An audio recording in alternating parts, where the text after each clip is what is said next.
Para esta tarde he traído un tema que aborda el amicus curiae dentro de los procesos constitucionales, una figura bastante interesante, la cual les propongo desarrollarla en tres aspectos. Primero, la estructura del ordenamiento jurídico del Ecuador. Segundo, iré hacia algunas reglas procesales. Y tercero, veré algunas conclusiones y reflexiones vinculadas con el tema. Bien, quiero por favor coger un momento En este abordaje vamos a empezar por el ordenamiento jurídico y para ello yo voy a tomar como referencia los artículos 425 y 424 de la Constitución. Y voy a empezar con un análisis del 425 en el cual este artículo nos presenta el ordenamiento jurídico del Ecuador. Y si bien es un artículo muy rico que va a abordar el ordenamiento jurídico, la diversidad que tienen las normas, las incompatibilidades y sus formas de solución de las antinomias que pueden presentarse en él, este artículo contiene en su segundo inciso un aspecto interesante que es la presentación de las principales normas que van a integrar este ordenamiento jurídico. Y en ese segundo inciso del artículo 425, yo quiero reflexionar en algo. La incorporación o la precisión, mejor dicho, que hace el 425 de que los tratados internacionales ratificados por el Ecuador son parte de ese ordenamiento jurídico. Este artículo 425 va a conectar con el artículo 424 de la Constitución, un artículo que contiene dos aspectos esenciales para la comprensión en el Ecuador del derecho como tal. Estos dos aspectos esenciales del artículo 424 están primero señalados en el principio de supremacía constitucional, es decir, esto que repetimos diariamente de que la Constitución es una norma suprema y que es un principio reconocido en nuestro ordenamiento jurídico, lo vamos a encontrar en este artículo 424. Pero este artículo 424 trae adicionalmente otro tema de interés, que es el bloque de constitucionalidad. El artículo 424 señala que en la cabeza del ordenamiento jurídico se encuentra la Constitución y los tratados internacionales en materia de derechos humanos, haciendo una interesante conexión con el artículo 425. Si nosotros observamos el 425, cuando se presenta el ordenamiento jurídico, se señala claramente que el ordenamiento jurídico está integrado, entre otras normas, por la Constitución, por los tratados internacionales, pero leído junto al 424, el 424 nos va a hacer notar que el tratamiento en lo que se refiere a la jerarquía no es igual para un tratado internacional en otras materias que para un tratado internacional en materia de derechos humanos. Este artículo 424 crea un bloque llamado bloque de constitucionalidad por el cual la Constitución y los tratados internacionales en materia de derechos humanos que establezcan derechos más favorables para las personas se encuentran en la cabeza del ordenamiento jurídico. Bloque que prevalece sobre las demás normas de este mismo ordenamiento. El bloque de constitucionalidad, entonces, van a ser aquellas normas y principios que, sin aparecer formalmente en el articulado del texto constitucional, van a ser parte de él por referencia de la norma constitucional, en este caso, el artículo 424 de la Constitución. Y esto va a tener una importancia dentro de la estructura de lo que nosotros observamos como ordenamiento del Ecuador, porque dentro de este ordenamiento interno que vamos manejando, se lo mira desde un aspecto global que incorpora estas normas y estos tratados internacionales en el día a día para la sustanciación y el desarrollo de los derechos dentro del Ecuador. Esta incorporación trae también otros criterios interesantes, porque como todos sabemos, el Ecuador se encuentra suscrito al sistema interamericano en materia de derechos humanos. Y en esa idea, nosotros para poder tener una comprensión absoluta del ordenamiento jurídico y para conectarnos precisamente con este tema que hemos traído la tarde de hoy, creo que es importante que nosotros observemos el 424, el 425 con el valor jurídico de los tratados internacionales en materia de derechos humanos. Esta idea tan importante como es el bloque de constitucionalidad y obviamente el control de convencionalidad. ¿Por qué? Porque al ser el Ecuador parte del sistema interamericano de derechos humanos, entonces obviamente está sujeto a las reglas y parámetros de ese sistema interamericano que no solamente está conformado por el pacto que habilita el sistema, sino por todos los tratados en materia de derechos humanos que forman parte de él. En ese sentido, nosotros podemos darnos cuenta de algunas cosas. La primera de ellas es que en la aplicación de los derechos humanos conlleva, entre otros aspectos, una interpretación judicial tuteladora de los derechos ciudadanos. Esto quiere decir que la participación entonces en procesos constitucionales de los amigos del tribunal o amicus curiae se vuelve relevante e importante, porque pueden aportar una información a ese tribunal para ayudarlo a tomar decisiones o informarlo sobre hechos o aspectos de derecho que se estén discutiendo. En ese sentido, yo quisiera que veamos esta figura del amicus curiae desde tres aspectos que considero que son aspectos relevantes. El primero de ellos, observarlos como un instrumento de participación ciudadana. Es verdad que la norma constitucional del Ecuador prevé algunos aspectos de participación ciudadana, como puede ser una consulta popular o como puede ser la iniciativa que tenemos los ciudadanos para presentar proyectos de ley. Pero sin embargo, esta es una participación ciudadana de carácter especial, porque es un instrumento de participación que permite aportar a la interpretación judicial que hacen los administradores de justicia en el contexto de procesos constitucionales. Esa es una primera mirada de esta interesante figura. Una segunda mirada, quiero que lo observemos en la importancia que puede tener esto en procesos que sean trascendentes de la vida social o los intereses institucionales que puede tener un Estado. Y como tercero, también quiero que veamos la posibilidad que puede tener los ciudadanos que conocen específicamente de un tema o que pueden aportar con los conocimientos de ese tema a construir las líneas argumentativas que puede tener un tribunal al momento en que está conociendo una situación y la está llevando o está caminando hacia su resolución. En ese sentido, entonces, si nosotros tenemos esta mirada global del derecho y no tenemos una mirada reducida del derecho y del ordenamiento jurídico como solo compuesto por normas internas, entonces con esta mirada general vamos a citar algunas normas que empiezan a configurar esta institución que estamos viendo. Para ello, vamos a citar primero el reglamento de la Corte Interamericana de Derechos Humanos. En este reglamento de la Corte Interamericana de Derechos Humanos, nosotros vamos a citar su artículo 2.3, ¿verdad? En el cual va a señalar que la expresión amicus curiae significa la persona o institución ajena al litigio y al proceso que presenta a la Corte un razonamiento en torno a los hechos que se están discutiendo en un caso o a las consideraciones jurídicas sobre la materia del proceso a través de un documento o de un alegato. Esta norma o este reglamento de la Corte Interamericana de Derechos Humanos, nosotros lo vamos a traer y lo vamos a conectar ahora con legislación interna, entre ellas la Ley Orgánica de Garantías Jurisdiccionales.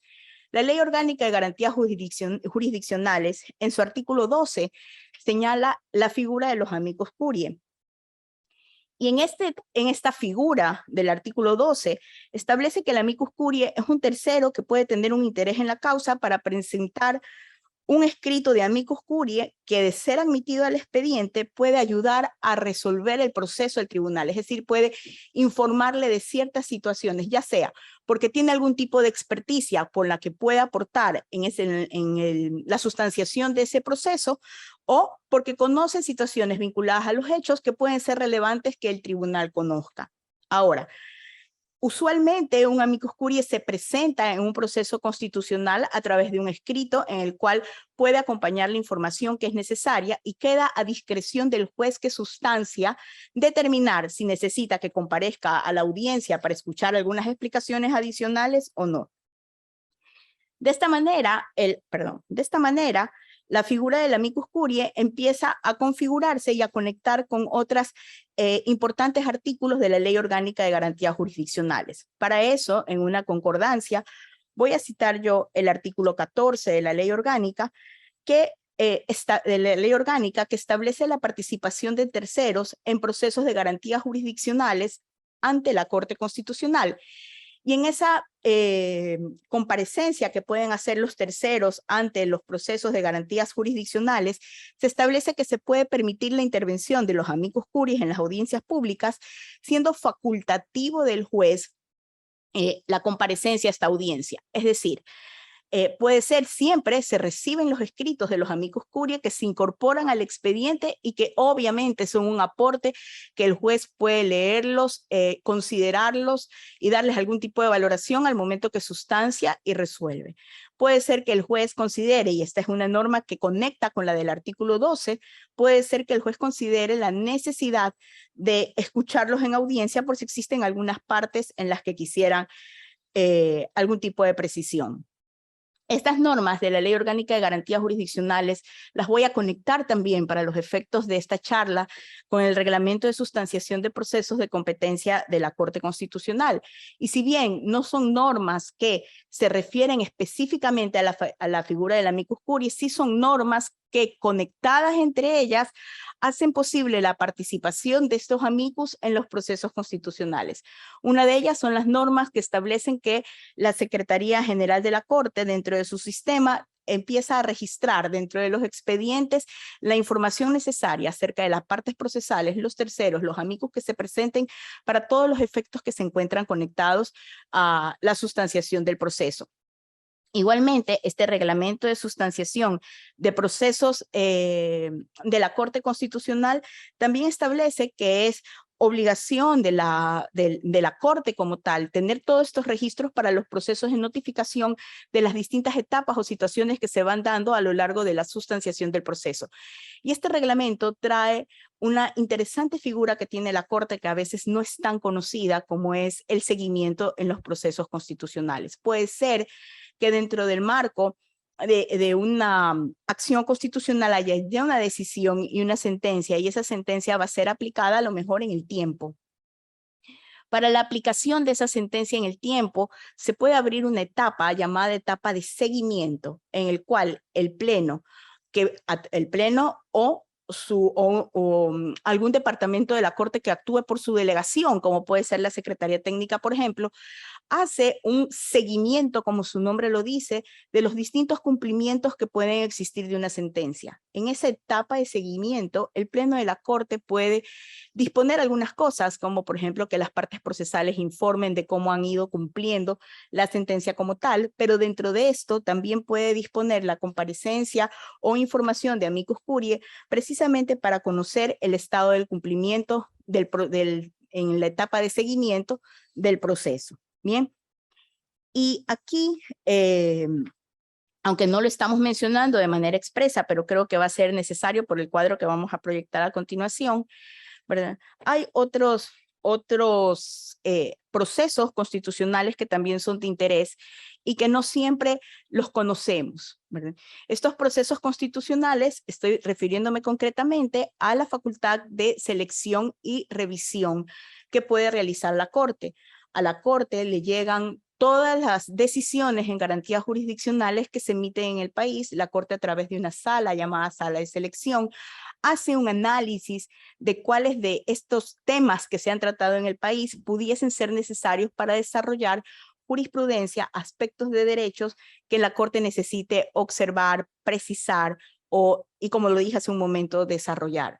Una vez que se determina en esa sala de selección, entonces va a un proceso de revisión en el cual se asigna un juez ponente y se desarrollan ciertas líneas jurídicas en los casos seleccionados. ¿Por qué hago esta precisión? Porque esta tabla nos muestra a un corte de la primera conformación de este periodo de corte del 2019 al 2022, un aproximado de porcentajes en los cuales se ha trabajado o en los cuales hay presentación de amicus curiae. Y en eso nosotros podemos notar algunas cosas. Podemos notar que quizás las acciones en las que hay mayor presentación de esta figura son en las acciones de inconstitucionalidad, también en menor cantidad las acciones extraordinarias de protección en garantías, en lo que se refiere a consultas populares y también en otras clases de procesos constitucionales que representan un porcentaje menor que se encuentra señalado en el gráfico. Esto quiere decir entonces que en estos procesos de selección y de revisión también existe la oportunidad de presentar amicus curiae. Y aquí yo quisiera compartir con ustedes una experiencia personal de esta figura en relación a ciertos casos que han sido de mi ponencia, y quisiera compartir en especial uno de ellos, una sentencia de enero del año 2022 que analizó a los animales como sujetos de derechos, ¿verdad? En esa sentencia interesante, no porque yo haya sido la ponente, sino porque en realidad aborda temas de interés. Nosotros recibimos amicus curiae de distintas partes del mundo, ¿verdad? Universidades que aportaban con cierta configuración relacionada a los monos chorongos, que era lo que se analizaba en esa sentencia, así como institutos internacionales de análisis de derecho en el cual también se hacía referencia a ellos. Fueron amicus curiae que fueron de extrema importancia en su momento y que ayudaron en la comprensión